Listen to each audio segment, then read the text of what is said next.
Bonsoir, shalom à toutes et à tous. Grâce à Midreshet Yehuda Manitou, on retrouve Ariel Assaf. N'essayez pas de vous inscrire à Shavuot, c'est plein. Ariel guide et ça va être super. Et on se retrouve pour parler ce soir d'une héroïne très très connue, mais tu vas nous faire plein de nouveautés sur Hana Senesh, Bechavod. Bien, alors bonsoir tout le monde et comme toujours un plaisir de se rencontrer. Et aujourd'hui on va parler donc d'une héroïne. On a déjà parlé d'une héroïne il n'y a pas très longtemps. On avait parlé de Olga Khankin, qui était la sage-femme qui a accouché toutes les femmes importantes d'Eretz Israël dans les années 1920 et après, et qui a permis l'achat de beaucoup de terrains après que les maris de ces femmes arabes ont été convaincus par Olga de vendre des terrains à son mari Yoshua Khankin. Là, on va parler d'une héroïne plus militaire, une héroïne combattante et également une héroïne culturelle, elle nous a légué beaucoup de chants et de poèmes, dont certains sont des chants que tout le monde connaît. Je pense que le chant Eli, Shelo, Yigamer, Olam est très très connu. J'ai choisi cette figure, ce personnage, puisqu'on est à la veille de l'Ag BaOmer. L'Ag BaOmer, on parle de deux choses. On a bien sûr le Zohar avec Rabbi Shimon Bar Yochai, mais on a également la révolte de Bar Kokhba. Et on a la Gvura militaire de Bar Kokhba. Et bien sûr, on est en période de guerre, Haravot Barzel, avec la bravoure de nos soldates, conjoints, mari, épouse et parents qui sont tous imbriqués dans ce qui se passe. Et donc j'ai choisi cette figure de Hana Senesh. Hana Senesh qui, de son nom hongrois, s'appelait Aniko. Je rappelle qu'elle vient d'une famille assimilée. Et je lance le diaporama. Un instant.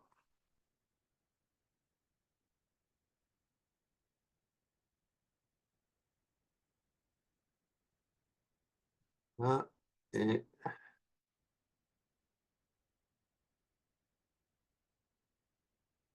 bien, alors bonsoir, et on veut donc parler de Hana Senesh. Hana Senesh, j'avais marqué dans le titre une héroïne d'Israël, Aniko Senesh. Aniko, c'est son nom hongrois.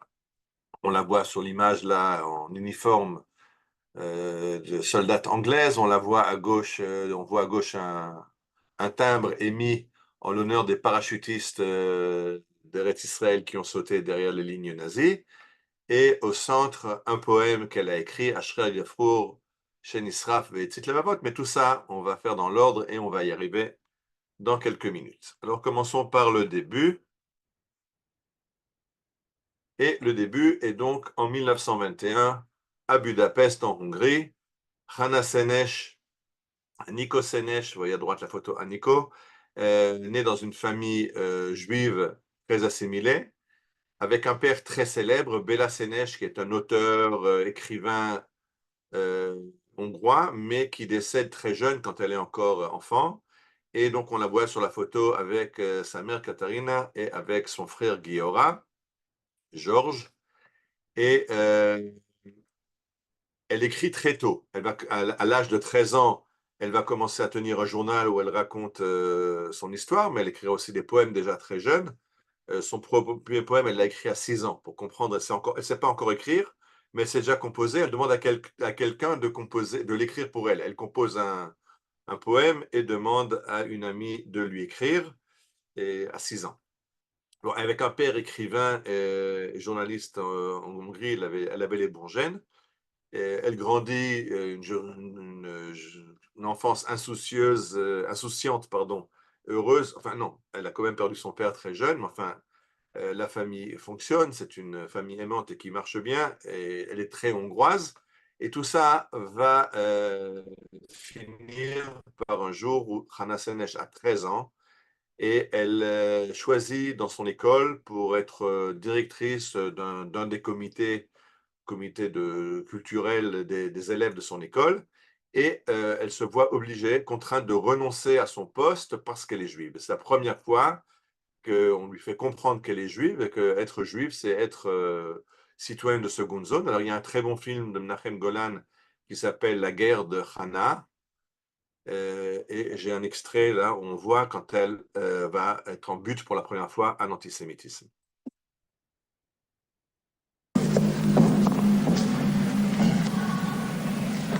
Out of 200 possible votes, there were 20 abstentions. Votes cast were as follows. Nod Zhuzha, 10 votes. Kovac Maria,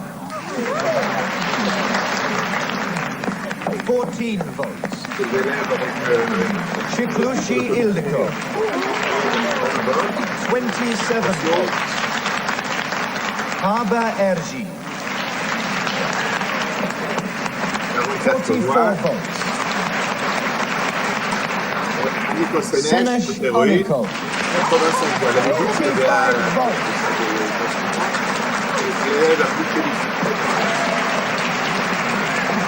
By a majority of 41 votes, and for the second year running, I declare Aniko Senesh Secretary of our Literary Society.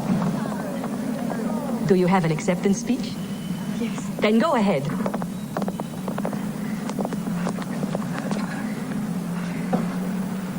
Members of the Literary Society. Professor Abbas, just a minute.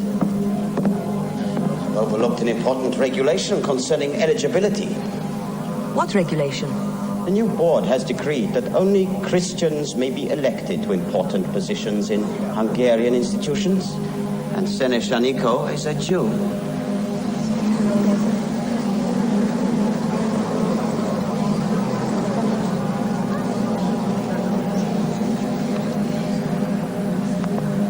Well, say something. What can I say? Or you're the president, aren't you?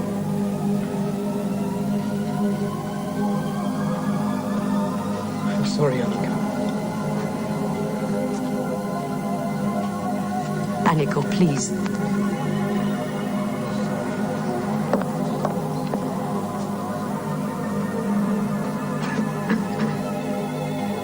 I withdraw my nomination. I'll see you tomorrow.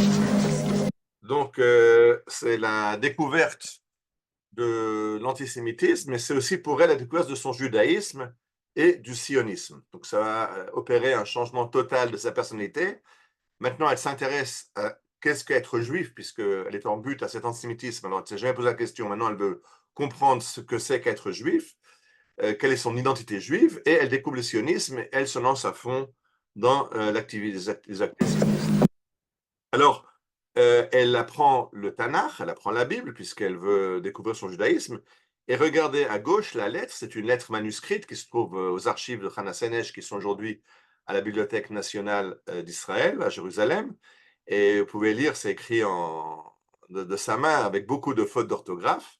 Ani rotza likro Tanakh be'ivrit. Je veux lire le Tanakh, la Bible, en hébreu.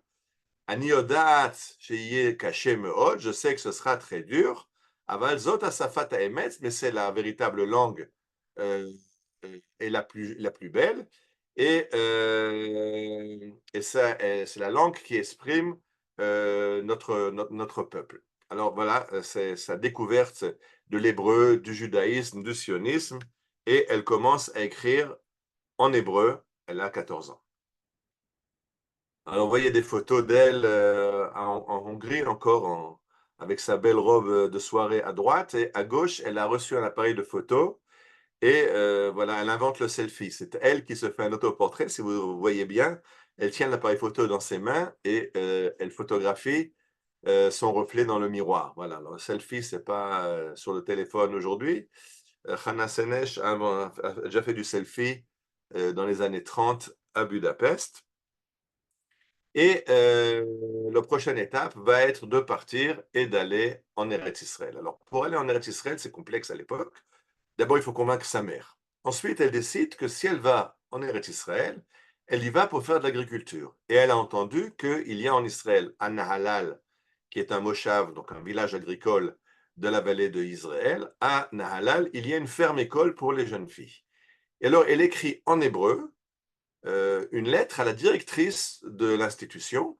Ceux qui arrivent à lire, c'est à gauche. Lichvod menahelet bet sefer chaklai litzeirot ben Nahalal. L'intention de la directrice de l'école agricole pour jeunes filles à Nahanal. בצירוף לבקשתי, הנני לכתוב את קורות חיי.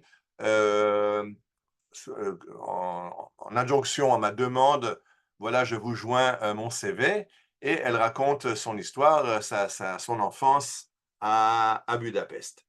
Elle est acceptée, et elle arrive à Nahalal, elle s'épanouit, vous la voyez à droite, en train de garder la volaille. Alors, ça, c'est une photo à Nahalal, dans la vallée d'Israël, avec les volailles. On est en 1939, si je ne me trompe pas.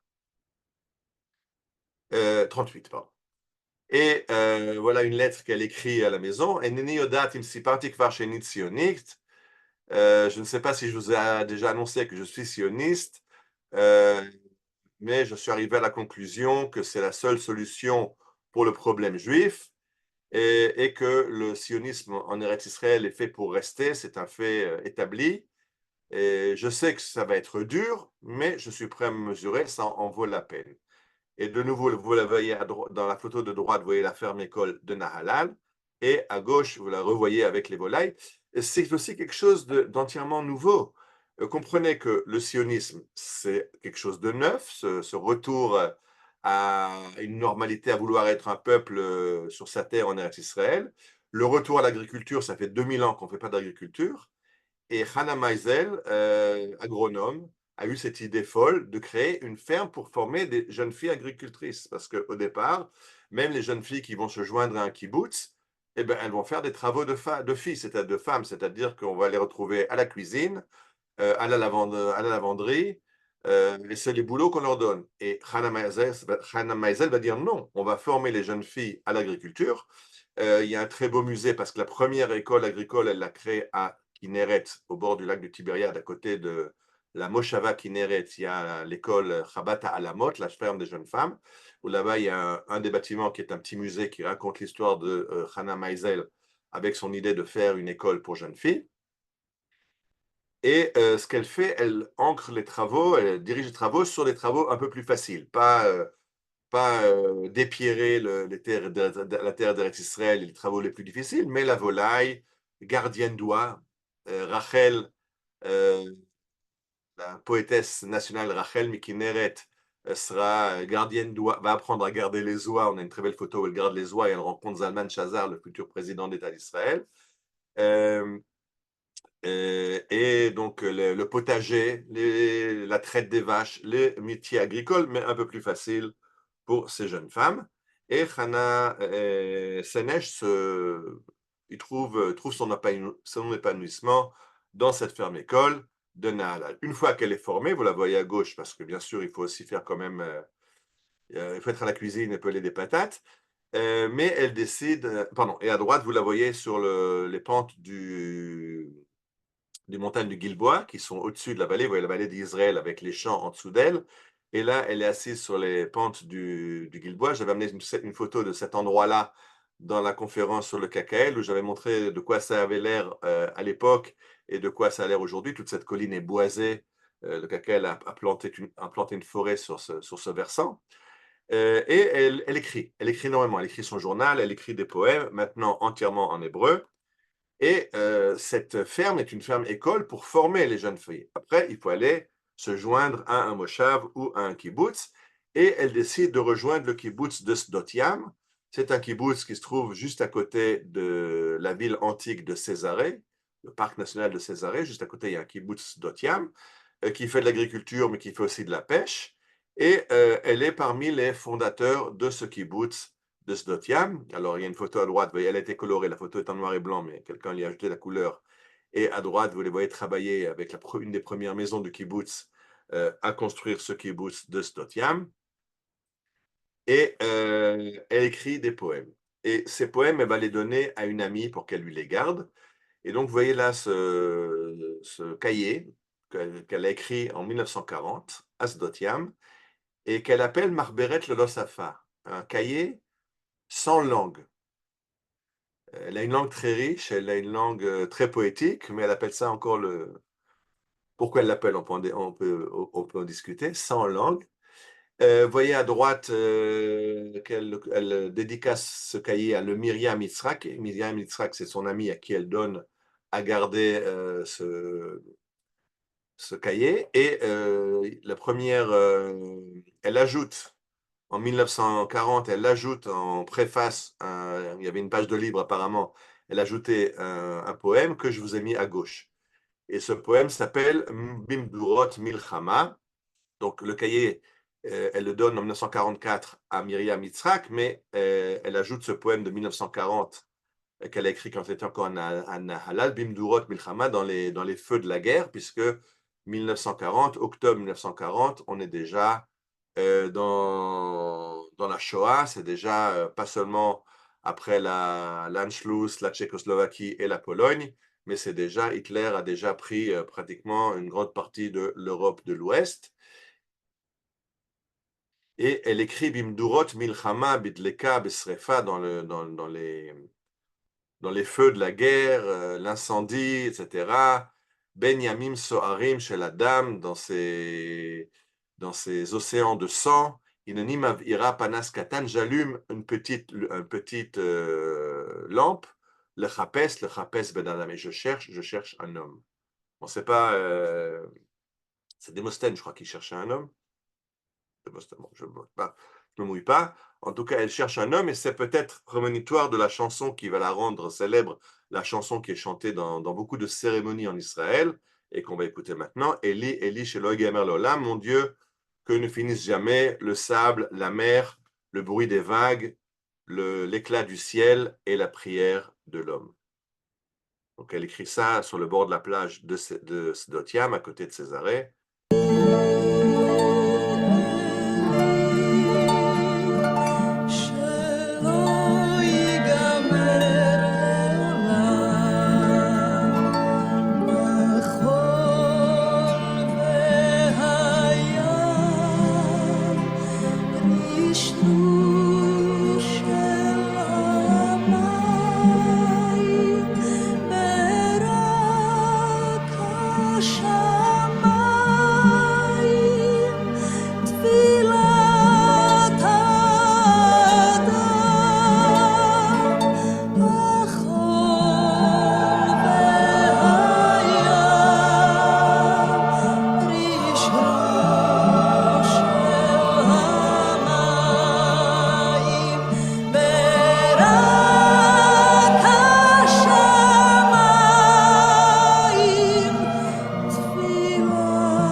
Alors, Hannah a bien sûr écrit les paroles du poème. Le poème a été mis en musique par David Zahavi du kibbutz Na'an. Et en 1976, David Zahavi écrit une lettre à Katarina Senesh, donc la mère de Hannah Senesh, qui a fait son alia et qui habite maintenant en Israël. Et Katarina lui envoie un livre de poèmes de sa fille, de Hannah Senesh. Et voilà la lettre qu'envoie donc David Zahavi à Katarina. Rov todot lach ala sefer shekibalti mimer. Merci beaucoup pour le livre que tu m'as envoyé. Le nom de ta fille fait toujours monter des sentiments profonds. Et pas par hasard, mais parce que de tous les chants que j'ai écrits, le plus beau poème que j'ai mis en chanson, la plus belle chanson que j'ai réalisée, c'est de la musique que j'ai écrite pour Halicha le Kesaria, En marche vers Césarée, qui est donc cette chanson Eli, Eli, Shelo Yimer Leolam. Son titre, c'est Halicha le Kesaria, En marchant vers Césarée.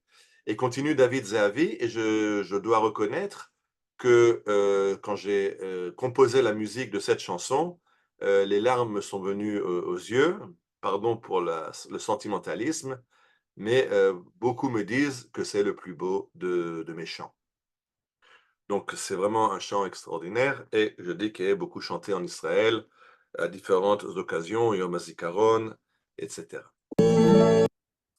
Alors, la suite est que Hannah Senesh est au courant qu'il y a la guerre en Europe et elle commence à se poser des questions.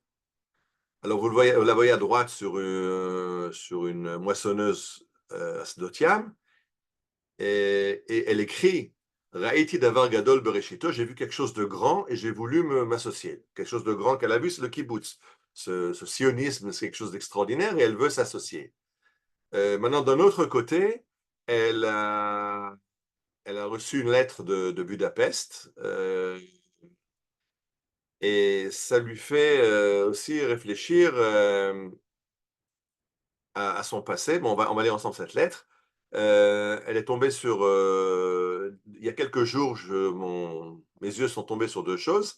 Une carte postale de Budapest qui m'a été envoyée par Eva, qui lui envoie une lettre, une carte postale d'un bal d'une amie. Je vous rappelle qu'en 1940, la Shoah n'atteint pas les Juifs de Hongrie. Les Juifs de Hongrie sont en but à l'antisémitisme, mais la Hongrie est un pays dictatorial dirigé par l'amiral Horthy, qui a fait une alliance avec le Führer, avec Hitler. Et que jusqu'en 1944, les Juifs de Hongrie ne sont pas inquiétés. Il n'y aura pas de déportation de Hongrie. C'est à tel point que les Juifs de Hongrie écrivent à leurs cousins en Slovaquie ou ailleurs, venez chez nous, on est en paix, tout ce qui se passe en Pologne et ailleurs, ça ne se passe pas chez nous. Donc les Juifs peuvent encore faire aller au bal et même envoyer des cartes postales vers la Palestine de l'époque, Eretz Israël. Et par hasard, bli largish, avar mabat al yadai, aptsuot me'avodai. Donc, d'un côté, j'ai la carte postale avec Eva qui lui parle d'un bal à Budapest. Vous vous rappelez la photo de Hannah qu'on a vue en grande robe dans une des photos du début de cette présentation. Et elle dit, je regarde mes mains qui sont blessées par le travail dans les champs. Alors, qui est-elle? Elle est la jeune fille de Budapest des bals, ou elle est la jeune fille du kibbutz avec les mains ensanglantées? Et elle dit, le rega sha'alti et atzmi et hashela, ha'im lo hayta zot romantika tipshit neged hainstinct la'azov et ha'chaim hakalim livchor b'chaim shel avoda kasha. Je me demande est-ce que j'ai pas fait une erreur sur un coup de tête de continuer ma vie normale, ma vie de petite bourgeoise à Budapest. Aval kavor rega nachadati, mais après quelques instants, je me suis calmé. Aniodat, je sais, je suis convaincu. Lo hayiti yechola lichiot otam chaim shel hagola. Je ne peux plus vivre cette vie dans la Gola. Ou po be'eretz Israël me commis et ma place est ici dans le pays d'Israël. Rak she'ela hi im bacharti po b'derech hatova. La seule question, le fait que je suis en Israël, je suis sûr d'avoir trouvé ma place. Est-ce que je suis à place au kibbutz en Eretz Israël? Ça, la question peut se poser. Ani choshevet sheken, je pense que oui. Ani choshevet shelo eye poelet pshuta, je pense que je ne serai jamais une simple ouvrière agricole. Yesh li ratzon lechapes et efshoriot lehitiv, mais je cherche des opportunités pour faire le bien. Ligdol vel'azor, je veux grandir, je veux aider. Vani mekava sheulai tieli gam yicholet lakach, et j'espère un jour avoir l'occasion de le prouver. Alors, elle écrit ça en février 1940. Certains écriront plus tard qu'elle a cherché à partir en Europe parce qu'elle cherche à mourir, parce qu'elle pense qu'elle s'est trompée en Eretz Israël. Ce n'est pas du tout de ça qu'il s'agit. Regardez ce qu'elle écrit dans un poème qu'elle écrit à Nahalal. Lamout Sa'ir, Lamout, lo ratziti. Je ne voulais pas mourir, je ne veux pas mourir jeune. Ahavti et hashemesh hachama, j'aime la chaleur du soleil, haor, hashir, la lumière, le chant, nitzutz shel zog enaim, l'éclat des yeux, velo ratziti heres, je ne veux pas la destruction ni la guerre, lo ratziti, je ne veux pas. Ach im nigzar alai lichiot hayom beshefer dam beheres hayom. Et si je suis obligé de vivre aujourd'hui cette vie dans la destruction et la mort, à guide, je vais dire, Baruch Hashem, bad azchut lichiot, ubo yavo sha'al amut, aladmater, artsi molati, et si je dois payer le prix et mourir sur cette terre d'Israël, je le ferai, mais elle cherche à vivre, elle ne cherche pas à mourir. Elle veut vivre en Eretz Israël, même si elle pense que peut-être l'idéal kibboutzi n'est pas tout à fait pour elle. Et alors, vous avez vu qu'elle veut aider, elle veut grandir, elle veut participer, et le pays d'Israël se couvre d'affiches publicitaires de l'armée anglaise Hitgayesil Atas, engagez-vous dans l'armée féminine, les auxiliaires féminines de l'armée anglaise. Donc on propose aux jeunes femmes d'aller être chauffeurs de camions, d'être infirmières, d'être ambulancières, etc. Les boulots de femmes dans l'armée anglaise. Et elle voit ça et elle va écrire un poème qui résume tellement bien qui elle est. Ce poème, elle l'appellera Baderer. Elle écrit à Césarée en 1942, Kol Kara Vehalarti. Une voix a appelé et je suis allé.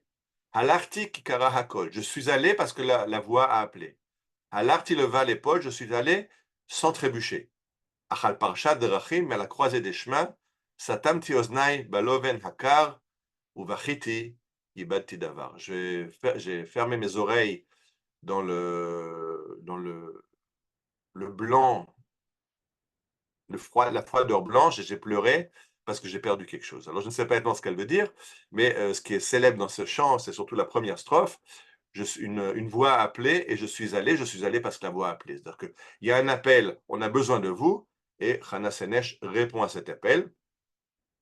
Et dans son journal, donc un mois plus tard, en janvier 43, elle écrit Ayaze Shavua chez Zizaoti, c'est une semaine qui m'a bouleversé.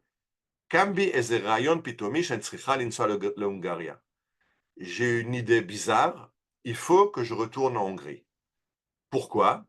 Liot sham bayamim haele latet yad leirgun aliyat hanoar lavi gam et ima. Il faut que j'aille encourager les jeunes à monter en Eretz Israël et que j'amène ma mère aussi en Eretz Israël. Je me rends compte que cette idée est absurde. Mais ça m'a l'air d'être possible. C'est nécessaire. Et je veux aller en Hongrie chercher ma mère et chercher les jeunes juifs, les encourager à l'Aliyah. Je rappelle qu'en 43, en janvier 43, la solution finale a été décidée à Wannsee en janvier 42. Les camps de la mort sont ouverts, ils fonctionnent déjà depuis le printemps 1942. On est en plein dans l'extermination du judaïsme d'Europe, mais pas en Hongrie. Les juifs de Hongrie sont encore épargnés, ne comprennent pas ce qui va leur tomber dessus dans un an. Et Hana Senesh pense qu'elle peut encore, dans les conditions de 1943, aller en Hongrie, espérer convaincre des jeunes de la rejoindre en Eretz Israël, et surtout sa mère à laquelle elle est très attachée. Donc ça, c'est son idée en janvier 1943. Et elle va donc être recrutée pour aller rejoindre l'armée anglaise. Et regardons un des parachutistes qui a combattu avec elle, ce qu'il va dire. Là, vous voyez avec Raviva El Rai, l'autre parachutiste. ולומר לו שאנחנו באנו להביא לו דרישת שלום ולעזור לו מארץ ישראל. Et donc il dit, notre but était d'aller vers l'Europe occupée et de caresser les Juifs en Europe et leur dire, nous sommes avec vous. Même si ça n'a pas une influence, ça ne sert pas à grand-chose, mais leur dire, vous n'êtes pas seuls dans cette folie. Nous sommes, les Juifs d'Eretz Israël sont avec vous. Alors, les Anglais l'engagent et ils vont la former comme parachutiste. Elle cherche à aller en Hongrie. Eux cherchent des Hongrois pour sauter derrière les lignes allemandes en Hongrie. Et les missions que les Anglais envisagent pour eux, c'est d'abord faire des missions d'espionnage pour le compte des Anglais et aider à évacuer des pilotes anglais qui ont dû s'éjecter de leurs avions derrière les lignes allemandes et les aider à traverser les forêts, à rejoindre les partisans et à les ramener vers l'Angleterre pour qu'ils puissent reprendre le combat. Donc ça, c'est les deux rôles que les Anglais dévouent aux parachutistes qui vont former ces parachutistes d'Eretz Israël, du renseignement militaire, le joint à amener des codes radio, etc. Aux partisans, et aider les pilotes évadés ou qui ont été abattus par les Allemands à revenir vers l'Angleterre. Mais il y a la mission que la Haganah leur donne, qui est de convaincre les Juifs de prendre le maquis, de refuser de monter dans les trains, parce que ces Juifs sont encore inconscients en Hongrie, ils ne savent pas de quoi il s'agit. Donc si jamais on parle de déportation, qu'on leur dit allez dans des trains qui vont vous emmener dans des camps de travail, vous allez être mieux nourris, logés, juste vrai pour l'Allemagne, ne croyez pas ces mensonges, il s'agit de l'extermination. Et comme dit ce parachutiste, on voulait un petit peu leur donner espoir que les Juifs d'Israël sont avec eux. Et elle part avec, reçoit comme nom de code Hagar. Hagar, c'est le nom par lequel les Juifs désignaient la Hongrie. Hagar, la femme d'Abraham. Hagar, ça ressemble à Hungaria, et donc son nom de code dans la Haganah, c'est Hagar. Et le soir avant qu'elle ne quitte Eretz Israël vers la Hongrie, elle va dire « Ani olechet mitor simcha » je pars dans la joie, mitor ratzon chofshi, de mon plein gré, ou mitor hakara brura shel kshem, je sais que ça va être dur. Ani roaz zchut ba'alichati vegam chova, c'est un privilège d'y aller, mais c'est aussi un devoir. Donc elle y va en conscience, investie de deux missions, une mission pour les Anglais et une mission pour la Haganah. Alors, elle est formée à être parachutiste. On va la voir, vous la voyez à droite à l'entraînement. Ils vont d'abord s'entraîner en Égypte. Vous la voyez devant les pyramides avec ses copains parachutistes. À gauche, de nouveau, c'est un extrait du film La guerre de Hana. On la voit quand elle essaye d'être recrutée, d'être entraînée comme parachutiste. Le sous-officier anglais ne voit pas ça d'un bon œil. Pourquoi former des... c'est quoi de former des femmes à être parachutistes? Alors regardons cet extrait du film. Good morning, Your Majesty. I was kept in administration. I was kept in administration, sir. I was kept in administration, sir. This'll never work, sir. London must think I'm running some bloody nursery school here. Women can be very useful out there, McCormack. Go train the girl. What the hell is... Get down from there! Do you hear me? I said get down! My men train for a whole week before they're allowed near that tower! Donc, vous avez compris ce qui se passe. D'abord, il l'engueule parce qu'elle arrive en retard. Il lui apprend à parler avec respect à un sous-officier anglais. Et quand il reçoit l'ordre de la former, elle monte sur la tour. Et lui, il lui crie, il y a 7 jours de préparation, d'apprendre comment se recevoir avant de sauter de la tour. Mais Hana est déjà au sommet. You heard me, I said get down! I'm coming, sir.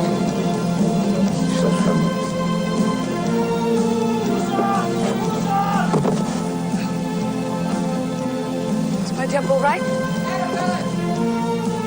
No, it was not.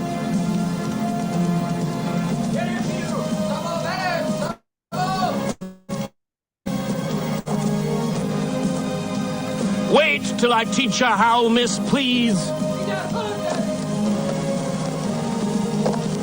I'd hate you to break your bloody neck on the first day. So you are going to teach me. It would seem I have no choice. Thank you, sir. Donc voilà, elle est un peu bornée, bon, ça aide. Ça l'a aussi aidé en Hongrie à apprendre l'hébreu, le sionisme, à tenir tête à sa mère, à venir en Eretz Israël, à être au kibbutz. Elle a une forte personnalité et elle est formée au parachutisme, par exemple. Mais pourquoi les Anglais forment ces jeunes femmes, ces juifs au parachutisme? Il manque de soldats en Angleterre. Alors, je vous ai préparé un petit film que j'ai trouvé sur Internet. J'ai cherché plusieurs, j'en ai pris un. Pardon. À gauche, vous voyez la photo de parachutistes. Vous reconnaissez Hana Senesh et Habiba Raik et encore 4 de leurs amis. Et écoutez ce petit clip à droite, il est en allemand, mais vous allez comprendre de quoi il s'agit. J'ai cherché plusieurs clips, j'ai trouvé celui-là. Il faut comprendre pourquoi les Anglais ne peuvent pas former un soldat anglais. On peut former un soldat anglais à l'espionnage, à être derrière les lignes ennemies, mais il se fera prendre. Parce qu'on peut lui apprendre le hongrois aussi bien qu'on veut, on peut lui apprendre la géographie, il va se faire prendre. D'abord parce qu'à l'époque, il n'y a pas encore Waze. Donc il va tout le temps demander son chemin, ça va déjà le faire repérer. Mais il y a des choses qu'on ne peut pas apprendre. Par exemple, s'il rentre dans un bar et qu'il commande une bière, comment compter sur ses doigts? Hallo, heute rede ich mit euch über einen Unterschied zwischen Deutschland und den USA, das dir helfen kann, wenn du Bier in den USA bestellen wirst. So, in Deutschland würdest du vielleicht sagen, 2 Bier bitte, mit Daumen und ein Finger. In den USA wäre es 2 Bier, da wir anderes auf unsere Fingern zählen in den USA. In den USA ist es 1, 2, 3, 4, 5. So, wenn du 4 Bier haben willst, so entweder für dich allein oder für 3 Freunde von dir, dann mach mal 4 Bier bitte. Donc vous comprenez de quoi il s'agit. Il y a dans chaque pays des coutumes qui sont différentes. Par exemple, en Allemagne, on compte différemment qu'en Angleterre. Comment est-ce qu'on dit 2? Est-ce qu'on dit 2 avec le pouce et l'index, ou on dit 2 avec l'index et le majeur? Moi, je viens d'Alsace. Pendant la Shoah, quand les Allemands arrêtaient un Alsacien et qu'il essayait de se faire passer pour Allemand, parce que les Alsaciens étaient très mal considérés, les Allemands n'avaient pas confiance dans les Alsaciens, et donc ils avaient l'Alsace ne faisait pas partie de la France à l'époque de la Shoah. Les Allemands, quand ils occupent l'Alsace, ils ont dit ça c'est à nous. Ils ont intégré l'Alsace au Reich, et donc les Alsaciens ont dû être incorporés dans la Wehrmacht, dans l'armée allemande. Mais les Allemands, n'ayant pas confiance dans les Alsaciens, ils risquent de ne pas être loyaux, ils sont plus français qu'allemands, alors ils les envoyaient combattre les Russes. Donc ils n'avaient pas le choix. Les Russes ne demandaient pas s'ils étaient alsaciens ou allemands, ils ne pouvaient pas tomber aux mains des Russes, ils étaient obligés de se battre.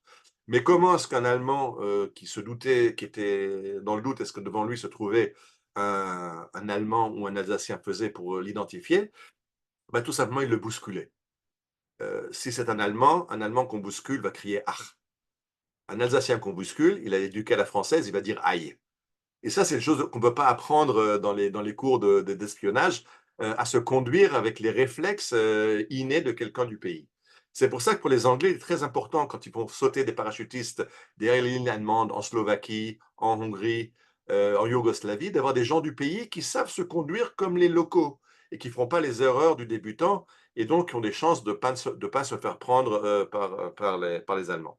Alors, c'est la raison pour laquelle les Anglais décident de former ces jeunes d'Eretz Israël, sachant très bien que la Haganah a d'autres objectifs que les leurs, mais ils disent que c'est quand même mettre à profit ces personnes qui viennent d'Europe et qui connaissent qui savent se débrouiller. Hannah Senesh vient de Budapest, elle connaît Budapest comme sa poche, elle connaît les réflexes hongrois, elle parle le hongrois à la perfection, sans accent, et c'est donc l'espionne rêvée pour les Anglais. C'est pour ça qu'ils vont la former à son rôle de parachutiste. Alors, les Anglais vont former une trentaine de parachutistes d'Eretz Israël. Parmi eux, 7 vont sauter et ne vont pas revenir. Vous les voyez sur l'image qui est devant vous. À droite, c'est un cadran horaire à 1h de l'après-midi. Dans le cadran à droite, en haut, vous voyez Hannah Senesh, et je descends en dessous d'elle Rafi Rice. En bas, Enzo Sereni, dont on avait parlé quand on avait fait la conférence sur les Juifs de San Nicandro, Enzo Sereni qui avait rencontré ces Juifs de San Nicandro en Italie, Abba Berdichev, Tzvi Ben Yaakov, Chaviva Raik, encore une femme, et Peretz Goldstein. Ça, ce sont les parachutistes qui ne sont pas rentrés. Et à droite, vous avez Hannah Senesh dans son uniforme de l'armée de l'air anglaise. Et donc, elle reçoit son ordre de mission. Il faut qu'elle parte vers l'Europe. Et elle écrit une lettre à son frère, ça c'est pendant l'entraînement, quand elle est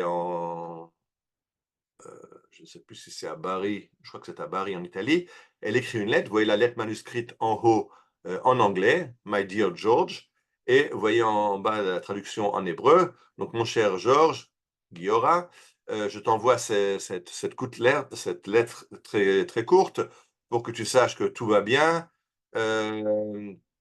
Je suppose que tous mes amis et connaissances sont fâchés que je ne leur écrive pas.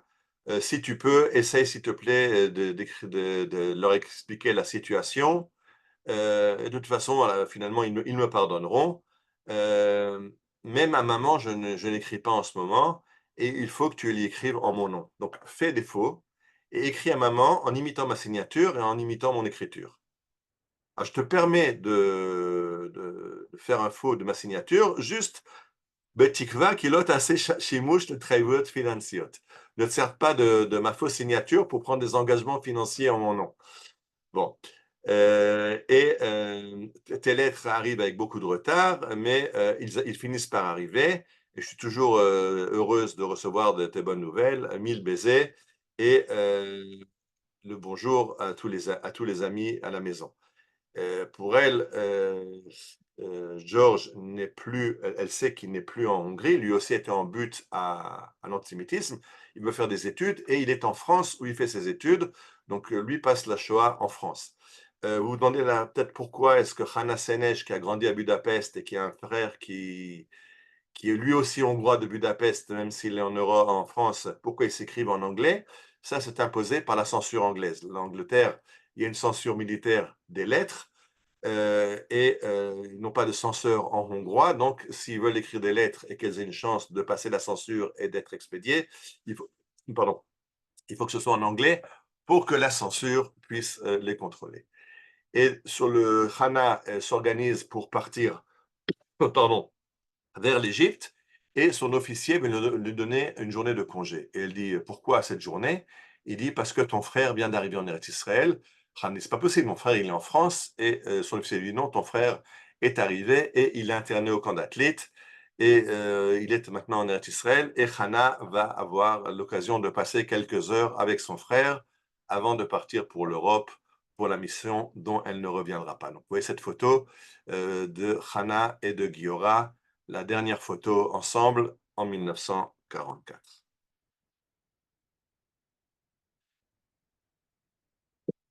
Bon. Hana écrit une lettre à sa mère en mars 44 à partir de Bari. Chère maman, dans quelques jours, je serai tellement proche de toi et tellement loin. Excuse-moi, essaye de me comprendre. 1 million je t'embrasse, moi.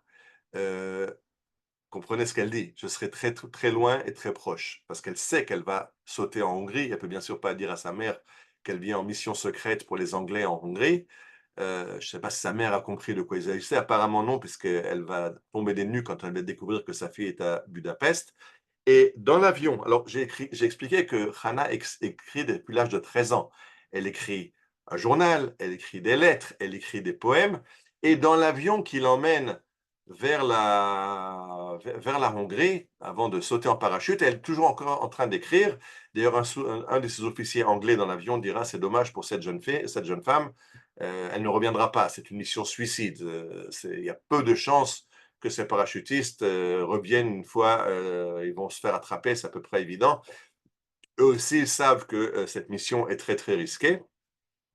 Et donc, dans l'avion qui l'emmène vers la Hongrie, elle trouve encore le temps d'écrire une lettre à ses amis du kibbutz. Bayam, bayabasha, ba'avir, b'milchama ou b'shalom, anu olchim kulanu lematara achat, sur terre, sur mer, dans les airs, en temps de guerre ou en temps de paix, nous allons tous nous avons tous un but dans la vie. Kol echad mitanu yamod al mekomo, en evdel ben tafkid tafkid, chacun remplit son rôle, il n'y a pas de différence. Chacun fait un rôle important. Escor et très marbé, je me rappellerai de vous. Kiza davar shitein nikoar, c'est ce qui me donnera la force de faire cette mission.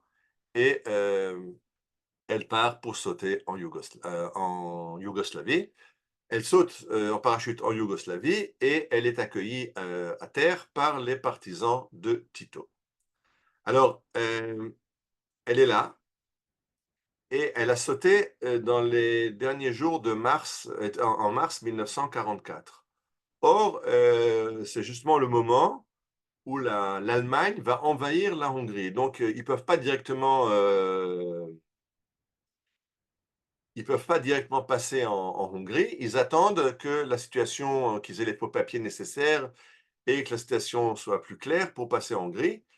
Et Hana Senesh, dans les quelques semaines qu'elle va passer avec les partisans de Tito en Yougoslavie, c'est ce qu'elle sait faire le mieux, c'est écrire des poèmes. Et elle écrit un poème qui s'appelle Ashrei HaGafrur. Alors, il est aussi très, très connu. Il n'a pas eu la chance d'avoir une musique aussi belle que la chanson Eli, Eli, Alicha al-Kesaria, donc vous la connaissez moins. Mais c'est aussi un chant très important parce qu'en Israël, tout le monde le connaît. À gauche, vous voyez le manuscrit et à droite, vous voyez la transcription. Ashrei hagafrur shenisraf veitzit lehavot. heureuse l'allumette qui a brûlé, mais qui a enflammé, qui a embrasé les flammes. Ashrei lehava sheba'ara besitrei levavot, heureuse la flamme qui a brûlé au plus profond des cœurs. Ashrei levavot sheyadu lachdol bekavod, heureux les cœurs qui ont su cesser de battre dans l'honneur. Ashrei hagafrur shenisraf vehitzit lehavot, heureux l'allumette qui a brûlé, mais qui a embrasé les flammes. Elle écrit ça en Croatie, à Sardice, dans son attente de passer en Hongrie. Et le jour où elle doit passer en Hongrie, elle passe ça à Daphne, qui est un des parachutistes qui est avec elle, mais lui ne passe pas en Hongrie. Lui, il doit opérer sur le territoire, je ne sais plus si c'est en Croatie ou en Yougoslavie. En tout cas, lui ne traverse pas la frontière. Et elle lui donne cette lettre à transmettre à ses amis du kibbutz Sdotiam. Daphne dit, mais elle est complètement malade. Elle est en train maintenant de passer la frontière pour une mission dont elle ne va peut-être pas revenir. Tout ce qu'elle a en tête, c'est d'écrire encore des poèmes. C'est quoi ces fadaises? Il prend le papier, il en fait une belle boule et il la jette par terre. Alors, d'après les versions dont j'ai vu dans un buisson, dans une poubelle, c'est pas important, mais il s'en débarrasse. Et quelques instants plus tard, il se dit, non, en fait, peut-être qu'elle ne reviendra pas, pourquoi j'ai fait ça? Il retourne, il retrouve le poème, et effectivement, quand Hana ne reviendra pas, il prendra sur lui de faire parvenir ce poème au kibbutz, qui a aussi été mis en musique. On va un peu l'écouter, mais il est moins connu, la musique n'est pas très connue, et beaucoup moins belle que Alicha le Kassaria.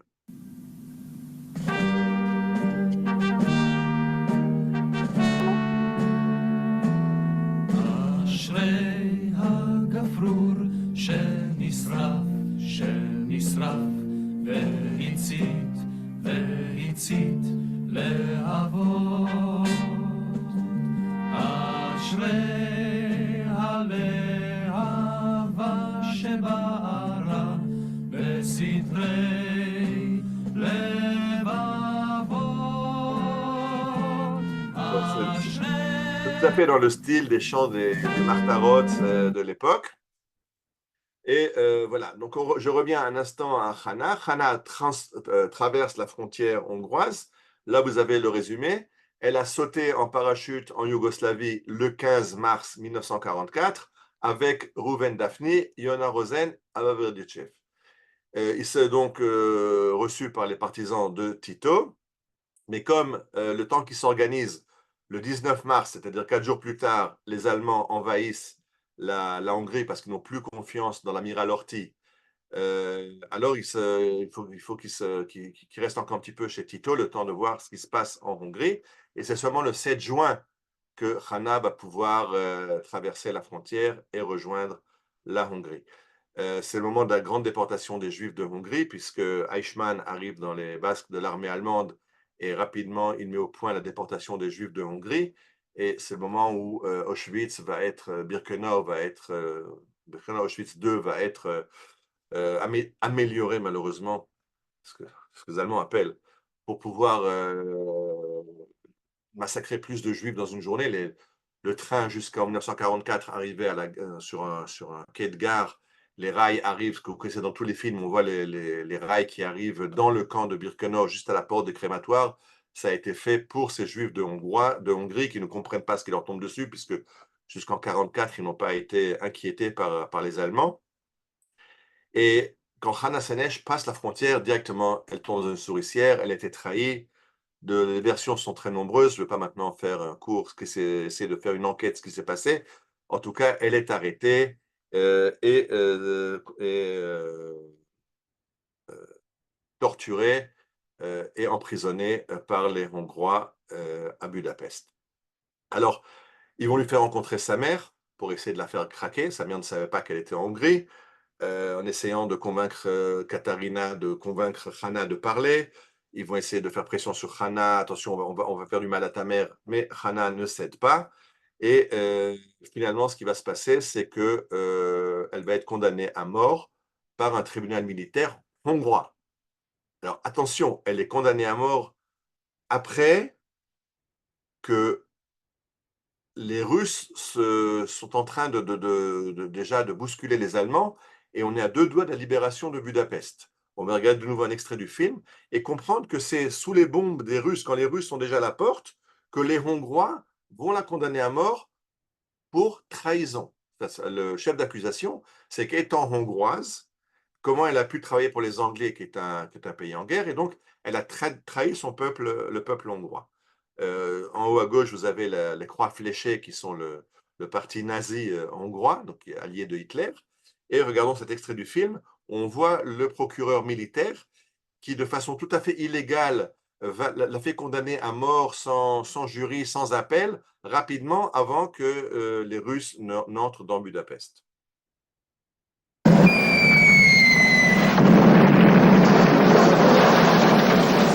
Ce que vous entendez, c'est le fracas des bombes des Russes qui sont déjà aux portes de Budapest. Et vous allez voir le directeur de la prison qui, lui, ne comprend pas pourquoi se presser et pourquoi la fusiller maintenant. Au contraire, les Russes vont rentrer et la libéreront. Pourquoi maintenant se salir avec le sang de cette jeune fille à la veille de la défaite?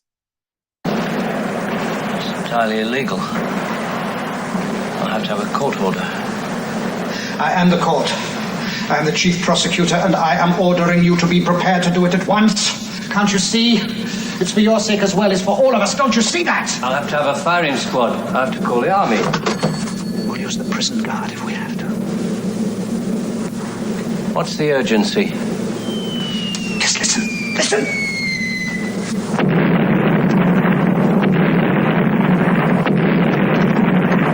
The Russians are on the outskirts of the city. Yes, well, perhaps that'll save the poor girl. Think what they would do to us. Didn't you hear what she said in court? What if she pleads guilty now? What if she asks for a pardon? No, she won't. She's too proud, I know her.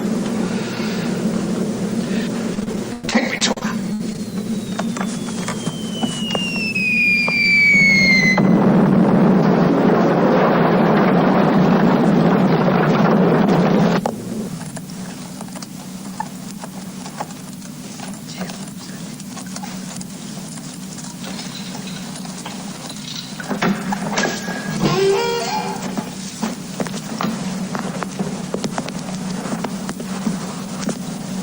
Hannah Senesh, you have been sentenced to death.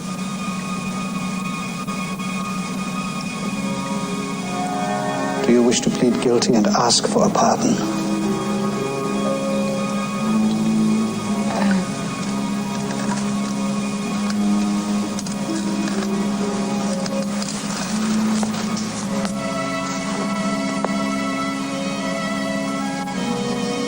I will never plead guilty. Donc, vous avez vu dans le film que le procureur, de façon illégale, l'a condamné à mort, à l'insu de tout le monde, qu'il force le directeur de la prison à la conduire devant un peloton d'exécution.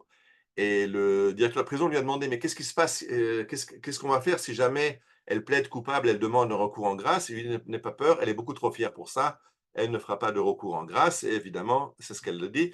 D'ailleurs, elle dit, je ne peux pas faire plaider coupable parce que j'ai été accusée de trahison, d'avoir trahi mon pays, la Hongrie, et de m'être mis au service des Anglais. Elle dit, mon pays n'est pas la Hongrie, mon pays c'est Eretz Israël. Ça, c'est la réponse de Hannah dans la scène d'avant quand elle est au tribunal. Et c'est pour ça qu'elle refuse de plaider coupable en disant elle n'a pas trahi la Hongrie l'a jetée et ce n'est plus son pays. Elle est donc condamnée à mort et j'aurais pu finir la conférence ici, mais l'histoire de Hannah Senesh n'a pas fini avec l'exécution de Hannah Senesh.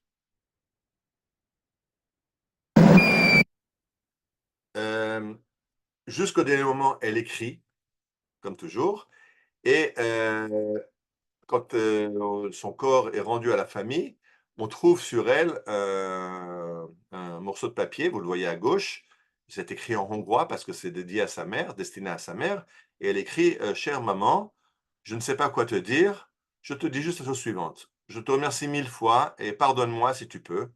Tu comprends très bien qu'il n'y a pas besoin de paroles, avec le plus grand amour, ta fille. » Et c'est la lettre que reçoit Katharina, qui a essayé de venir au tribunal, qui a demandé à être assistée à sa fille. Quand elle entend qu'elle est condamnée à mort, elle essaye d'assister, mais on la refoule. Et c'est plus tard, on la laisse rentrer. Quand après on la laisse en prison, elle dit « Où est ma fille ?» On dit « C'est trop tard, elle a déjà été exécutée. » Alors, elle reçoit le corps qui est enterré à Budapest, Mais en 1950, donc c'est 2 ans après mais un peu moins de 2 ans après la proclamation de l'État d'Israël, en mars, que le gouvernement de l'État d'Israël décide de rapatrier le corps de Hana Senesh, de lui faire des obsèques nationales. Elle est enterrée au Mont Herzl, au cimetière militaire du Mont Herzl. Et là, vous voyez le cortège funéraire, Asdot Yam dans son kibbutz. D'abord, le bateau est arrivé à Haïfa. Donc d'abord, la population de Haïfa tout entière lui a fait une haie d'honneur à Haïfa. Elle arrive à Sdot Yam et finalement, elle est enterrée avec les honneurs militaires au cimetière militaire d'Israël, au Mont Herzl. Là, vous voyez maintenant sa tombe. Ce que vous voyez, c'est un parachutiste qui dépose une fleur sur la tombe parce que Hana Senesh est devenu l'emblème des parachutistes. D'ailleurs, si vous regardez sur la pierre tombale au Mont Herzl, vous voyez d'un côté l'insigne de Tsahal. Elle n'a bien sûr pas été dans Tsahal, de la Haganah, pardon. Elle était membre de la Haganah. Et à gauche, vous voyez le parachute. C'est le symbole qu'on a mis sur les tombes des parachutistes. Comme vous voyez, enfin, vous avez du mal à voir, mais il y a au Mont Herzl un carré des parachutistes. J'ai dit qu'il y en a 7 parachutistes qui ont sauté derrière les lignes et qui ne sont pas revenus. Certains sont revenus, mais 7 ne sont pas revenus. Alors, 2 corps nous ont été restitués. Vous voyez les tombes ici. Vous voyez la tombe de Hana Senesh, je vois que c'est une tombe. Si vous regardez derrière, vous voyez qu'il y a juste une plaque et un petit peu d'herbe. Il n'y a pas de tombe parce que 5 corps n'ont pas été restitués en Israël. Et donc, il y a 2 corps et 5 plaques au Mont Herzl. Mais Hana Senesh était vu comme les parachutistes d'Eretz Israël étaient vus comme les ancêtres de la force des parachutistes de l'armée israélienne. Alors, ça continue. Hana Senesh est devenu un symbole et un bateau de l'Aliyah clandestine, ça portera son nom, le bateau Hana Senesh, qui va s'échouer le 25 décembre 1945. C'est pas par hasard, le 25 décembre, c'est la nuit de Noël, en pensant qu'un 25 décembre, les Anglais sont en train de fêter le réveillon et qu'ils sont à la messe de minuit, en tout cas, ils ne seront pas en alerte pour arrêter le bateau. Effectivement, le bateau va arriver à s'échouer devant Naria. Le problème, c'est qu'on est en décembre, la mer est démontée et on tend des cordes auxquelles s'accrochent les immigrants et on les aide à rejoindre les kibbutzim du nord, et les aide à rejoindre la terre ferme. Et comme ça, ce bateau amène 252 Maapilim, Olim. Et après, on va mettre un panneau à l'endroit, une espèce de drapeau. Le bateau Hana Senesh a fait descendre ici des immigrants.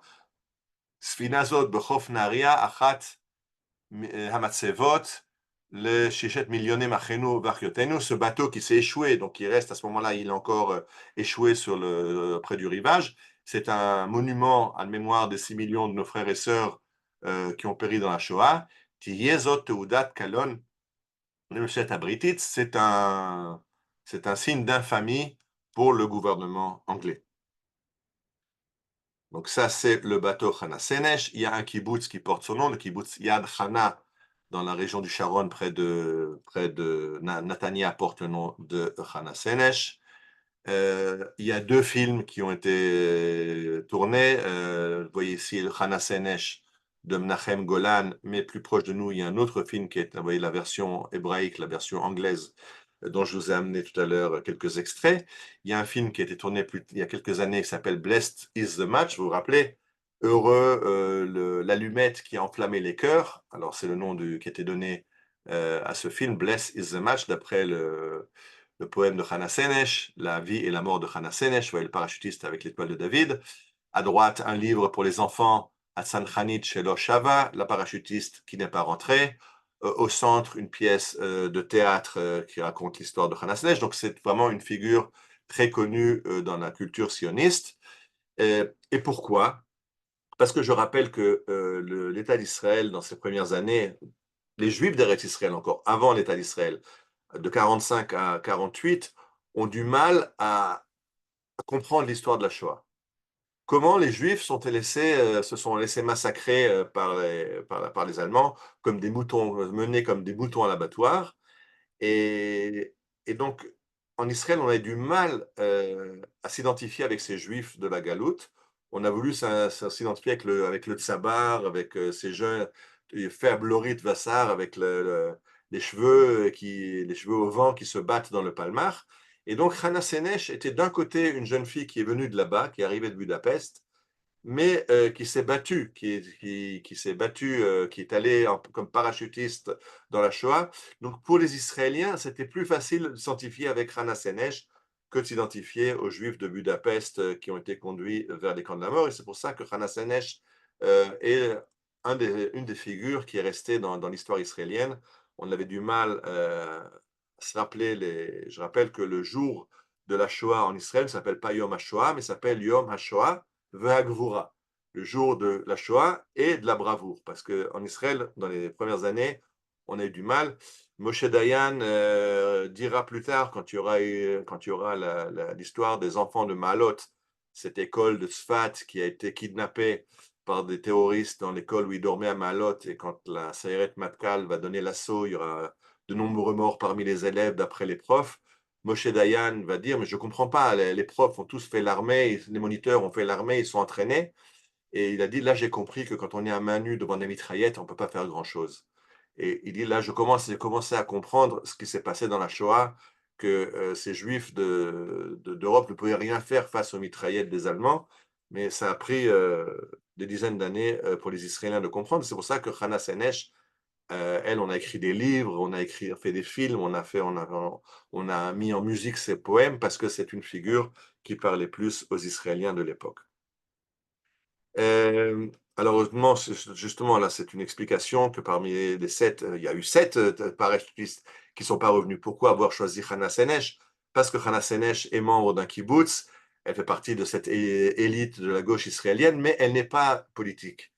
Elle peut être acceptée par tout le monde, elle n'a pas été dans la politique.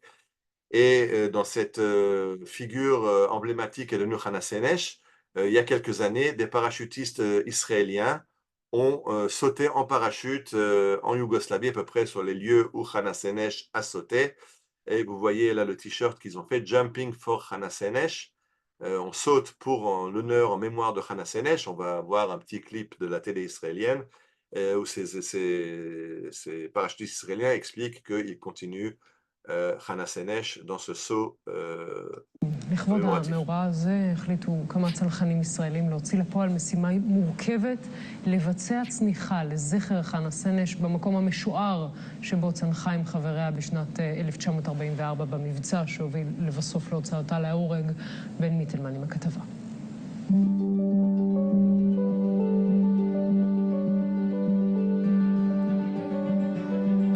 בסופו של דבר, מסע גדול ומרגש מתמצא ברגעים הספורים האלה.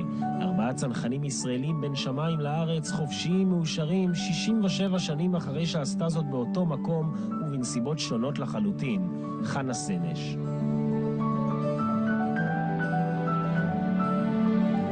בדיקה האחרונה לפני שיוצאים לדרך, לא? את המסע הזה הם תכננו בקפידה כבר כמה שנים. דר נחום, הוותיק שבחבורה, יזם והפיק את האירוע וצירף אליו את יניב, אסף ואלינור, חיילת משוחררת. כולם גדלו על המורשת של חנה סנש. עליהם התלווה איתן סנש, אחיינה של הלוחמת היהודייה. לכבוד יום הולדתה ה-90 חברו כולם ליעד בודפשט, המקום שבו נולדה חנה סנש, המקום שבו הונתה ונרצחה.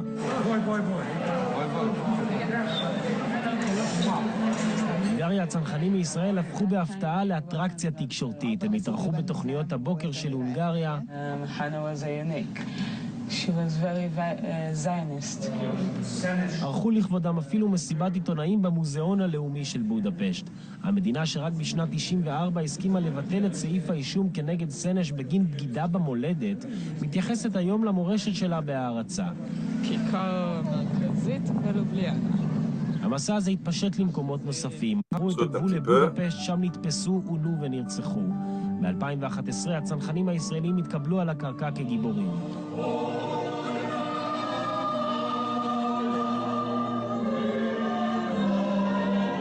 טקס הסיום ריגש לא פחות מהצניחה עצמה. הסלובנים ניגנו את התקווה ואפילו הפתיעו עם זמרת אופרה שעלתה לשיר את השיר המפורסם שכתבה סנש.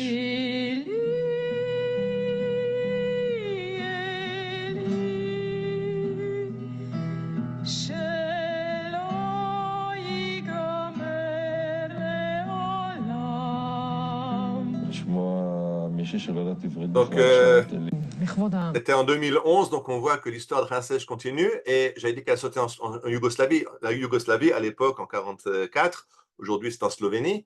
Et vous avez entendu la chorale slovène qui chante la Tikva et la chanteuse d'opéra qui chante Eli Eli Alicha le Kesaria. En Israël, il y a maintenant au kibbutz de Sdot Yam, il y a un musée où je vous invite à venir avec moi à le visiter, un musée magnifique qui raconte l'histoire de Hana Senesh. Et devant la pierre qui était, alors je n'ai pas compris parce que j'ai vu d'après certains sites que cette pierre était au cimetière de Budapest. D'après certains, elle était devant la synagogue de Budapest. Après, quand on va ouvrir le micro, vous pourrez me dire exactement où était cette pierre. Mais elle a été ramenée de Budapest pour être devant le... C'était une pierre en l'honneur de Hana Senesh qui a été amenée devant le musée à Sdot Yam. Et ce qui a été dit dans le clip de la télé tout à l'heure, c'est que je rappelle que Hana Senesh a été condamné pour trahison de sa patrie, trahison de la Hongrie. C'est ça, le chef d'accusation. Et c'est seulement en 1993 que le gouvernement hongrois a annulé l'acte d'accusation et a réhabilité Hana Senesh. Et alors, en 1994, ils ont pu mettre un monument en l'honneur de Hana Senesh à Budapest. Il a fallu attendre 50 ans après son exécution que le gouvernement hongrois la réhabilite. Et maintenant, avec ce que vous entendez, ce qui se passe du renouveau de l'antisémitisme en Europe, je ne sais pas si c'est un renouveau ou juste une explosion d'antisémitisme il n'est pas renouveau, il a toujours été, mais maintenant il explose. Alors, il y a eu des profanations du monument, et vous voyez, certains ont mis un masque à gaz sur la statue de Hana Senesh à gauche, et là, c'est la nouvelle dans Yediot qui annonce la profanation, c'était il y a 2 mois, à Budapest.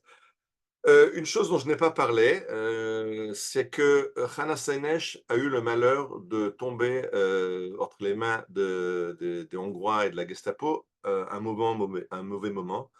C'est le moment où Kastner est en train de négocier avec Eichmann de faire partir un train avec un millier de juifs qu'il va choisir et qu'en échange, il promet d'aider Himmler, Eichmann et la SS Himmler, il va mentir aux juifs pour leur dire montez dans les trains, ces trains vont dans les camps de travail, leur cacher la destination qui est une déportation.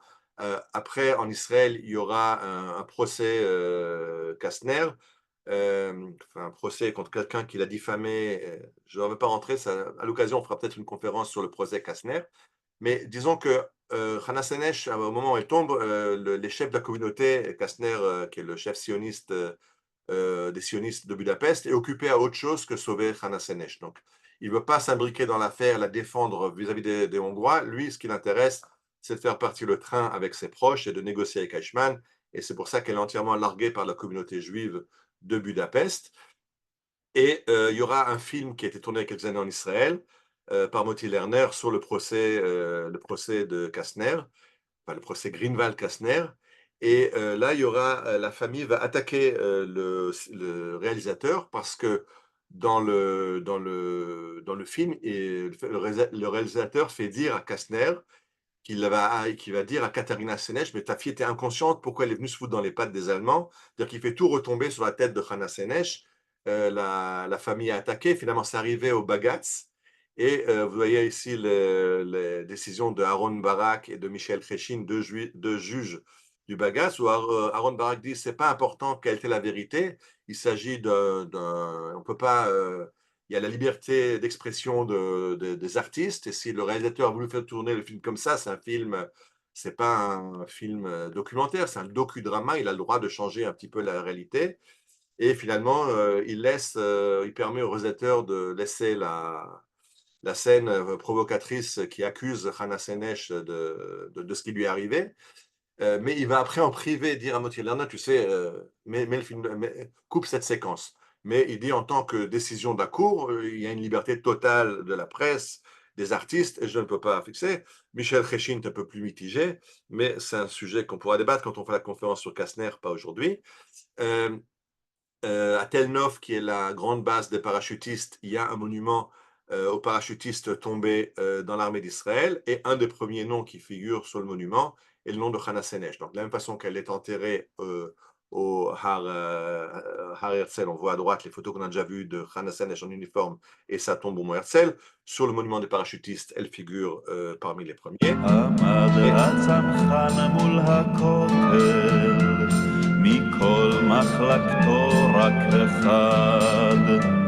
אמר לי למוות אין דמות אך יש קוטר 9 מילימטר בלבד.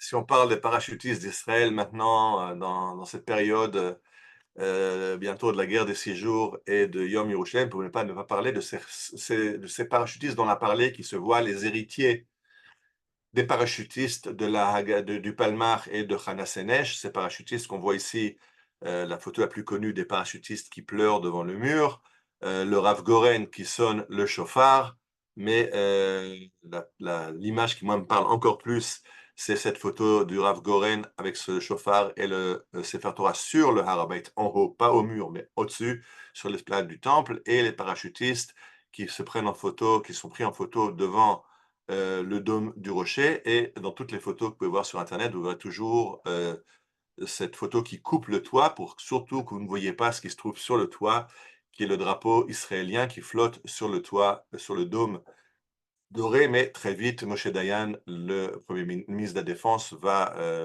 demander de doter ce drapeau qui énerve le monde musulman. Et la suite, elle est connue. La suite, c'est la guerre dans laquelle on est, que les Arabes appellent Maboul el-Aqsa, la guerre pour l'esplanade du temple. Nous, on n'a pas encore tout à fait compris, ça nous viendra, c'est pour ça que ça prend du temps. Il faut qu'on comprenne quand est l'enjeu de la guerre, quand on comprendra que cette guerre est dirigée pas vers les kibbutzim du Hotef et pas vers les gens de Kriyat Shmona. C'est vrai que tous souffrent, et tout Am Israël souffre avec les soldats qu'on doit envoyer dans ces combats. Les combats se focalisent et les Arabes ont clairement défini le but. Le but pour eux, c'est la souveraineté sur le Har HaBayit. Quand Israël comprendra qu'il faut qu'on assoie notre souveraineté sur le Har HaBayit, alors on pourra voir une fin de ces combats. Malheureusement, on n'y est pas encore. C'est pour ça que ça traîne. On n'a pas encore tout à fait réussi à comprendre où on va et où est-ce qu'on en est. Mais ça, c'est le cadre d'une autre conférence. Alors, je vous souhaite un très bon Lag BaOmer. Voilà, on pourra parler de la bravoure des combattants il y a 2000 ans, les combattants de Bar Korva, et cette bravoure qui continue jusqu'aux combattants d'aujourd'hui de Harbot Barzel, en passant par cette figure qu'on a découvert aujourd'hui, Hannah Senesh. Voilà, alors je coupe la diaporama, pardon.